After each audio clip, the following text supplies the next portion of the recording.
Yo, YouTube, what's good? It's your boy Corey. I'm back here again with another video for y'all today.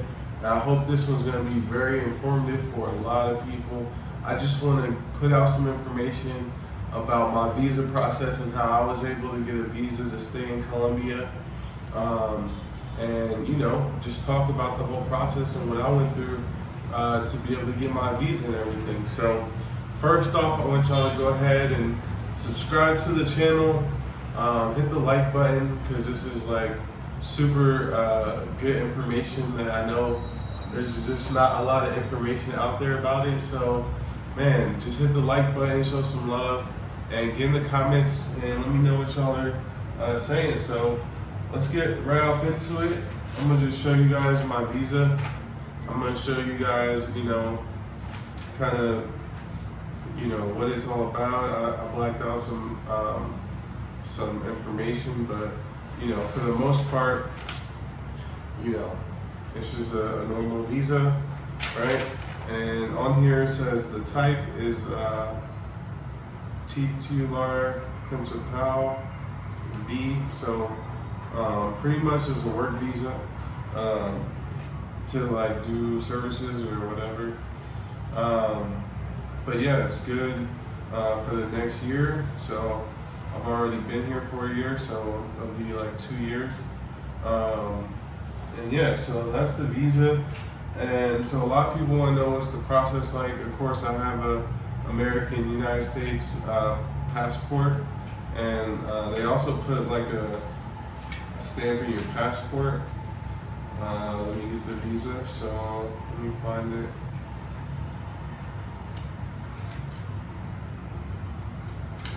Here it is. It's a visa stamp. I don't know really what the difference is between this one and the regular one, but I think there's a little part of it that has a different check on it or something. It looks a little bit different. And you don't get it at the airport, you get it at the migration. So I'll just go through I got a couple papers I'll show you. It's stuff related to the visa, but basically the first thing I had to do in the process to get my visa was find a job. So I kind of already had that lined up before I got here. So basically I just had to prove myself, and the company had told me that they would provide the visa and sponsor it and everything. So it came free of cost, so it was like sponsored by them. And I had to do a lot of paperwork. Like they wanted to see a lot of like our work agreement contract, bank statements from the company, different stuff like that. And then I had to provide like my degree, and I had to get what's called a apostle or apostelli or something like that. And once I got that, it's basically like you have to send an official document to the Secretary of State in your state. I can't find it. You have to send like it's like for the Secretary of State to like verify that your degree is real. Basically, you have to send it to them, and then they have to like fill out this little paper and everything. Here it is. This is after we got it translated into Spanish, which you also have to do. And then, you have to get it certified by a notary in Colombia that the translation is accurate. And here's my degree, right? Just a photocopy. You have to get an insurance policy. This is a SIR insurance policy. So they paid for all that to get the insurance policy and all that. So once you get all those documents together, and more than likely you could work with like a team of lawyers, or like there's places that specifically do visas for people or whatever. The company they already have one that they work with, so we just went with them, and they handled, just asked me for everything that they needed from me. And I also had to do this other thing called a salvoconducto, and basically, just make sure I cover the important part. I had to get like a salvoconducto, and basically this is a paper that it's basically meant to, like, because at one point my visa was over, my tourist visa was too old, it was expired. So salvoconducto translates into English as safe conduct, and it basically means like you're allowed, you have special permission to be in the country while you do something. And on mine it says tipo, it says like tipo salvoconducto, like what type? It's para permitirse en un país. So basically, it's para solicitar visa. Motivo de expedición. That's what it is. It's like, what are we giving you a reason to stay here longer for? And mine was to solicit a visa. So that was something that we had to do. The lawyer told me like, you gotta do this, and then after we have that paper, then we can get a visa, and so on and so forth. There's a lot of weird like laws. I went to migration like a million times. I went to migration just to like pay the fine for the, because basically with a salvoconducto, you're going out, you're saying, I'm up here legally, I'm making it known, but I need a special permit to be here.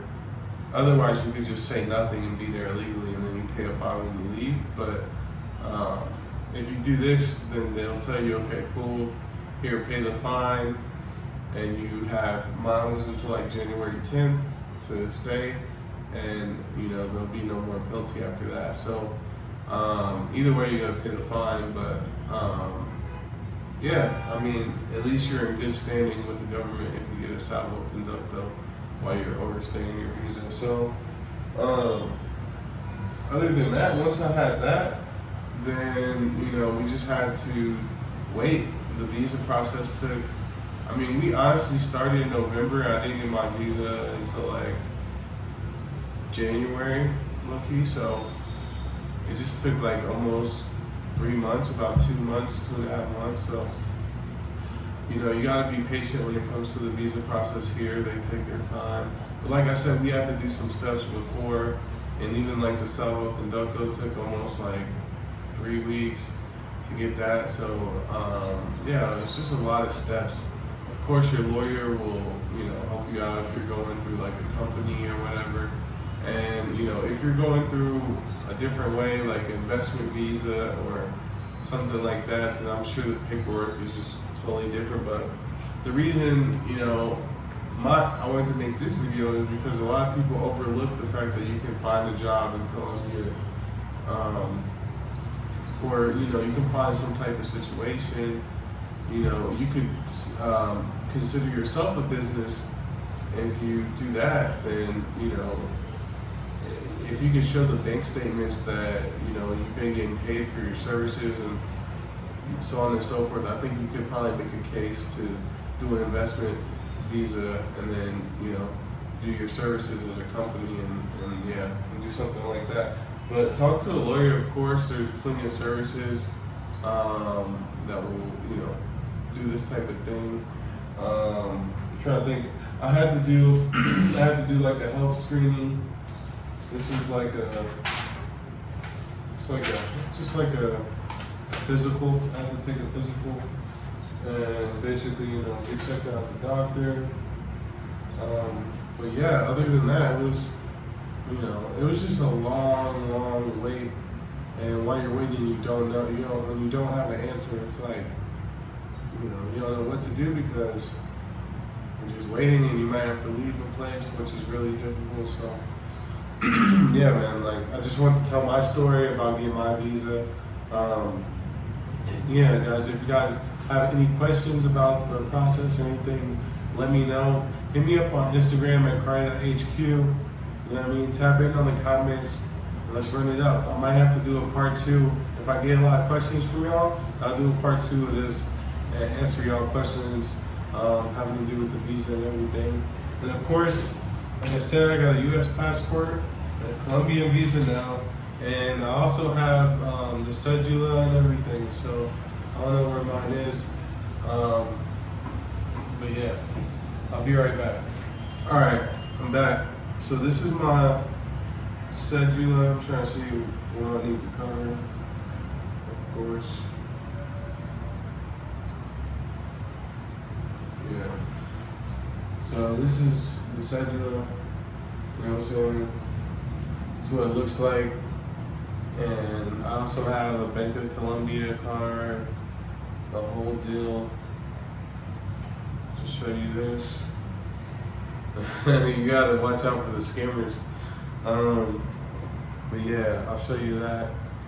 But it's lit, man. I'm all the way locked in Colombia now, so it's a lot easier to do stuff. Once you have the cedula, I mean, you can go get, I don't know, you can go get bills in your name, go get internet, go get a SIM card with unlimited data and everything. Go get that in your name, and you know, just, I mean, everything. You can sign up for rewards programs. You can get a bank card. It's just unlimited.